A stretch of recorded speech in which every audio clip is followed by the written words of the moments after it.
If your business is floundering in the $1 million range and you can't figure out what's cutting you off at the knees, stressed out by your employees, you're probably thinking about growth the wrong way. My name's Chad Tabry. I've worked with businesses as small as $40 million, as large as $700 million. I currently work in a $100 million company. And there's one giant secret that I see every business from 1 million to 6 million just completely forget about. So welcome back to another episode of the Chad T podcast. This is the show for business owners making 1 million to 6 million that want to grow up to 10 to 12. I'm your host, Chad T. Let's get into it. So we're talking quote to cash again today, which sounds boring, QTC, but is the fundamental principles and cycles that make your business flywheel from 1 million to 2 million, 2 to 4, 4 to 8, and 8 to 12 to 16. Now, you can only start doubling so much at a certain point, but I've found that most businesses that are 1 can be 4 million. Most businesses that are 4 million can be 10 million. It's just about doing the right math and working on these 4 quadrants of what I call the quote to cash system and making sure you're spending time on both of them. So let's talk through it. Most people are good at 1 or 2 things when they start these businesses. Some people are only good at finance, and I've said a lot about this. Finance people don't make good founding partners. What you really need is a sales guy and a product guy. So you have 2 of the quadrants there already, and then the finance person fits in at the very end that we'll talk about, and then you're missing your sort of fulfillment or ops guy, which is me technically. But what I found is that when you have a sales founder or product founder, they both kind of work together to cover that ops, and then they either outsource the finance or they hope and pray that they did their QuickBooks correctly. So quote to cash, when you go clockwise, it starts with how you're generating your leads. This is your quoting process, and it ends with how you collect your money. If you can't generate leads, you'll never make money. And then if you can't, I know this sounds ridiculous, but if you can't collect the money, then you're just fulfilling a bunch of stuff and you're going broke, essentially.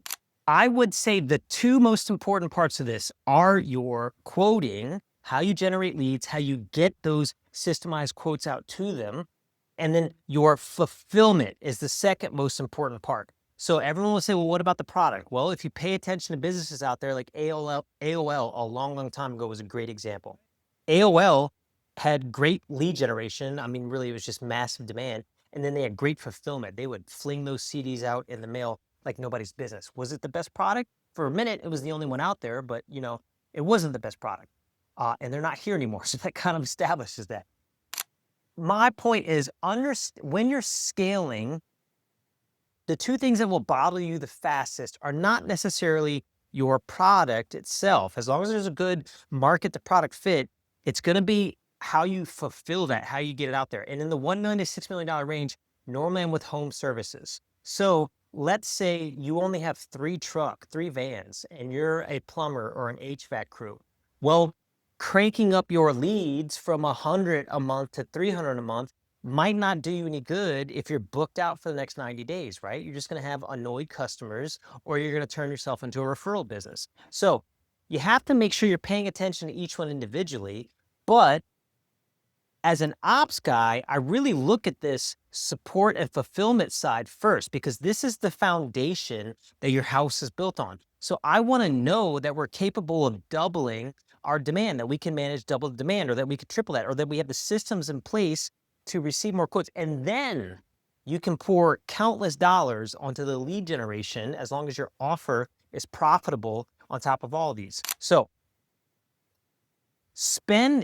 if you want to grow right now from 1 million to 4 million, we would spend the most amount of time looking at this bottom right, how you fulfill the service. How are you going to get it dispatched to your teams? How many trucks do you have? What CRMs or ERPs or software do you have available to help you support this business? And I would encourage you to really spend 90 days to a full 6 months to building that out. That's where I would pour the money in. Then let's go back up to quadrant 1. What are you doing to generate your leads? Are you using content? Are you using mailers? Are you using billboards? Are you pulling out advertisements in restaurants or whatever? How are you tracking those?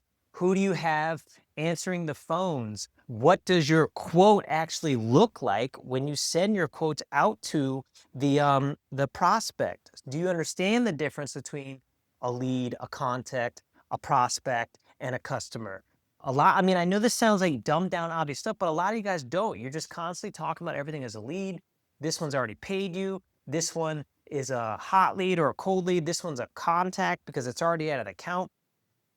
So take time to map out your business now and ask myself, when do I know I have a closed won opportunity? What does it look like when someone hangs up the phone? Did that seller take a deposit? Did that seller send a quote out? Am I getting purchase orders in? Am I waiting for a credit card swipe to get in? We have a signed statement of work or a contract, and so I'm going to invoice later.